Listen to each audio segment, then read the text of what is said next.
In trying to grow your business, are you spreading your time, energy, and money across a ton of options or constantly rethinking your plan? Today, we're covering one of my favorite topics, growing more by doing less. We'll use a simple exercise to find your least valuable activities so you can stop wasting time and money and start executing a focused plan with confidence. I'm Melissa Jacobs, CEO and lead strategist at Crow and Pitcher, an innovation and growth consultancy. Middle market business leaders hire us to spark transformational growth with data-driven insights and focused strategies so they can grow more by doing less. Let's get started.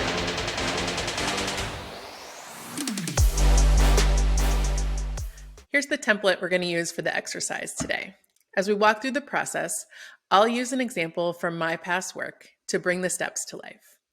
We're going to start at the top with goals. For my client, their goal was to triple their sales revenue, and the mechanism they were going to do that with was by attracting new customers. The next step is to get all of the activities out on the table. The business leader let me know that the number one way they'd driven sales in the prior year was through a high value bundle with a discount. This was an e-com only product line, and they put all their products together and brought in new customers by giving them a big discount on this product.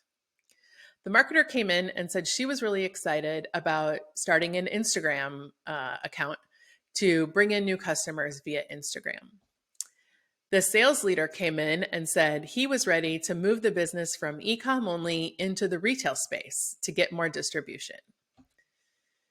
Then I met with a process engineer who let me know that they were actually doing direct selling through a mall kiosk. This was my favorite one, quite surprising. And lastly, the ad agency said that there was an opportunity coming to do a national PR event to raise awareness of the product line.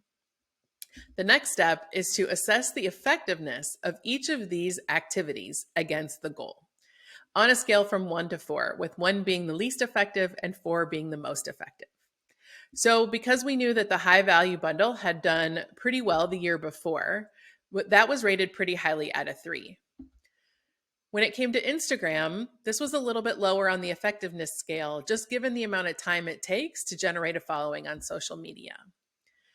From a retail perspective, if we were able to get into retail distribution, that would certainly bring a lot of traffic and a lot of new customer potential into the business.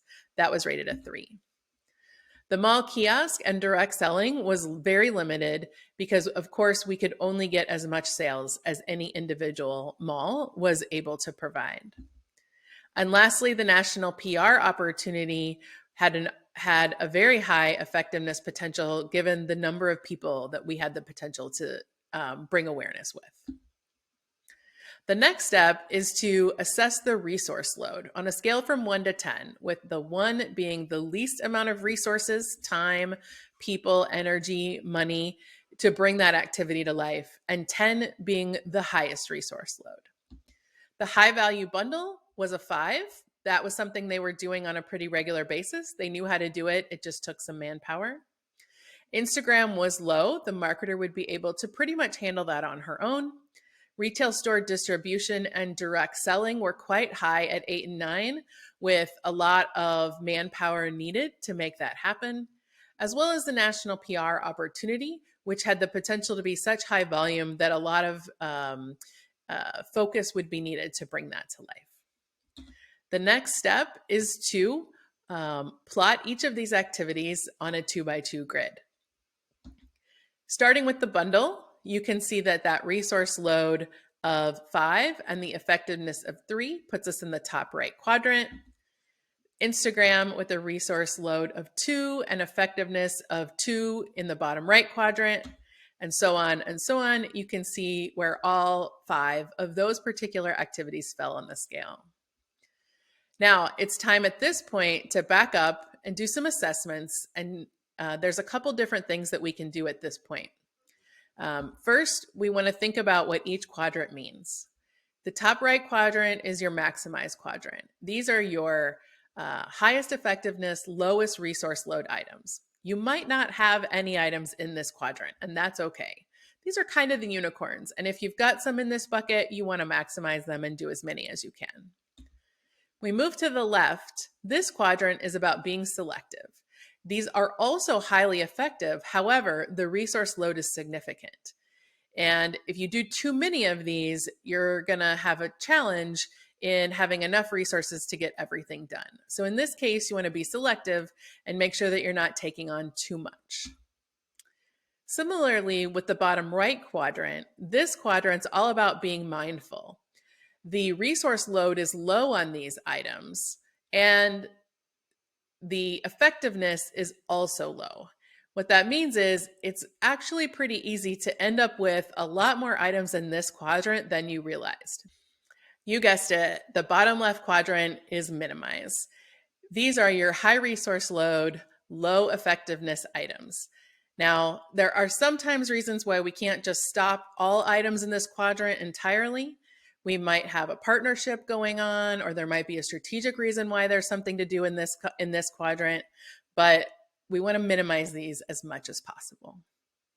At this point, there's two different things you can do once you've laid out this assessment. You can make prioritization decisions on what to stop and what to put on hold. And we certainly did that in this project where we prioritized the bundle and the PR activity, given their potential.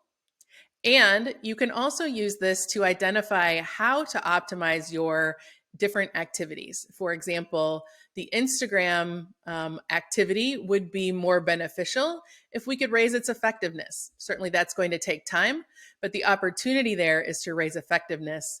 Similarly, if we're able to make the bundle or the retail activity less resource intensive and make those easier to do, that makes them even more beneficial.